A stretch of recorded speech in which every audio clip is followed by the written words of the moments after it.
billahi minash shaitanir rajim. Bismillahirrahmanirrahim. Well, it's been a long time since I had an altar update because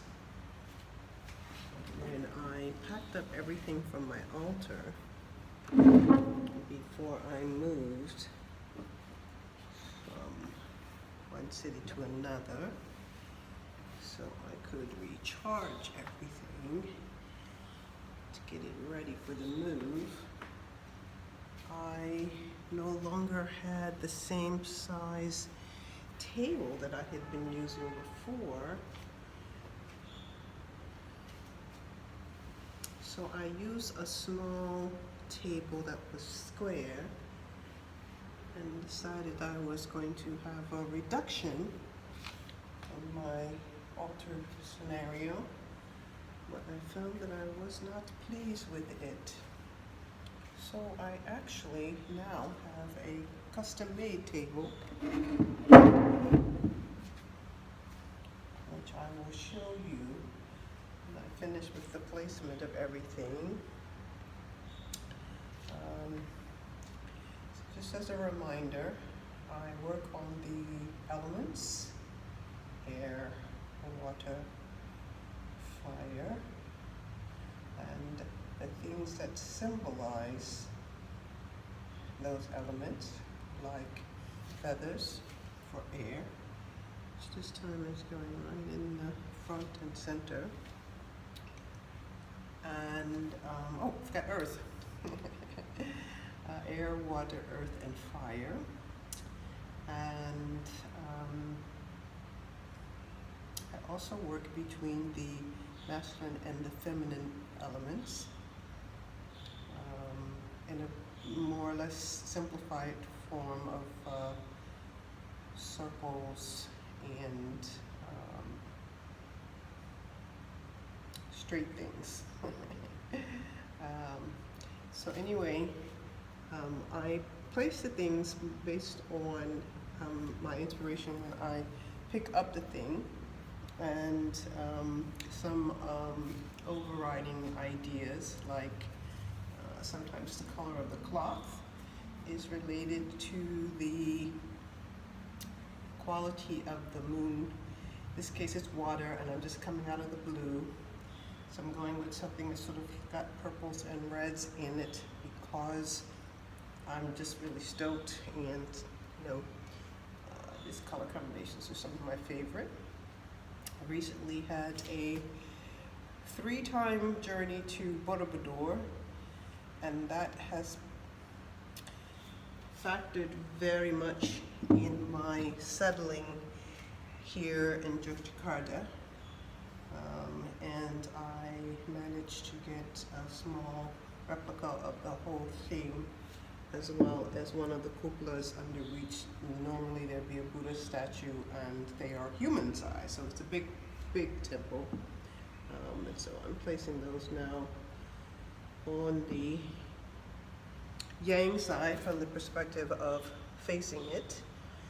So I am going to place my shake. Sometimes I have my parrots or just my mother. Sometimes I have my sister because these are guides. But I always have my shake. And so now I have my corners taken care of, and I'm going to build from there. My Allah.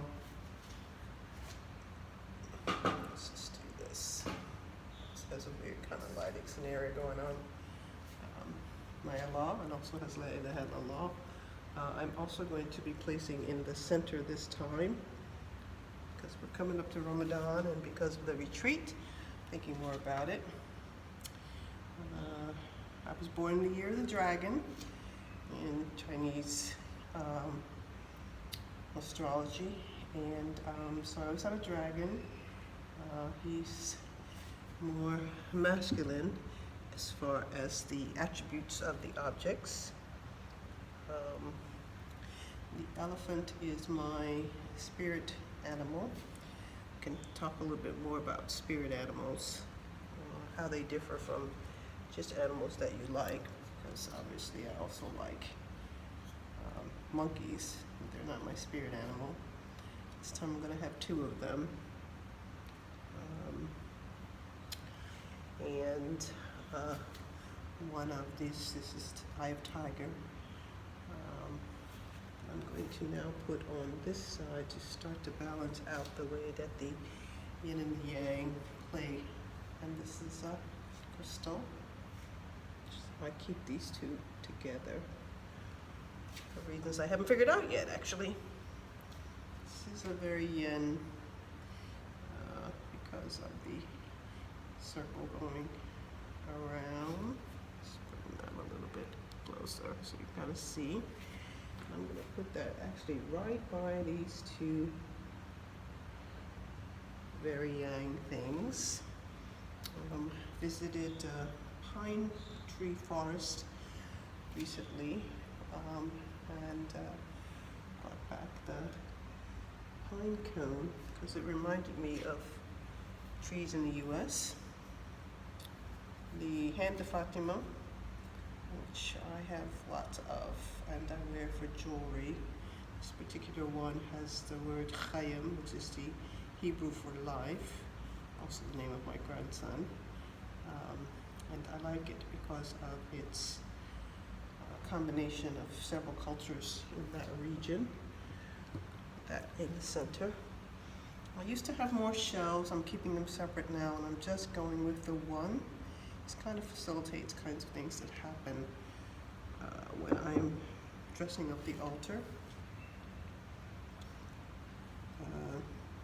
Ashnisha Vijaya. I think I've told you a story about her. Learned only after I've had her for 2 years that she was not who I thought she was. I'm not going to say who I thought she was, but let's place her close to the other masculine elements to get some balance. Things in 3s, 3 multicolored stones, and they help with prosperity.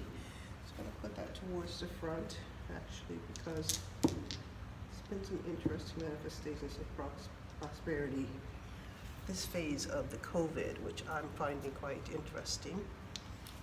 I also collect rocks and shells when I go places, like with the pine cone, as a way to keep me connected with the past. This is a mantra given to me by a healer in Bali. I keep that on the altar for health, especially think about health when you get to be my age, huh? My Celtic ancestors were dominant part of my DNA makeup, so I've included the Celtic cross as a regular feature of my altar these days. I found this lovely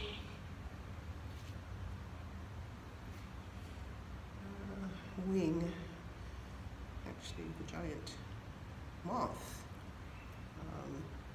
And I've been placing that on the altar since I found it. This time I'm going to light 2 candles because I'm just feeling very fired up about this new moon, this transitional time into preparation for Ramadan, and sharing certain thoughts about how to keep one's spaces clean and sacred. And that just gives you a quick view of this month's altar update. Make a little shift in direction of that, keeping in mind the yin and the yang, the masculine and the feminine, as well as earth, water, air, and fire. Sometimes I actually put water, based on where I got that water, on the altar for a day or 2. No more fresh blossoms because they're not available where I walk. And so it's a permanent altar. These things all recur each month, and I just reconfigure them based on however I feel when I place them. And I am now ready to say goodbye.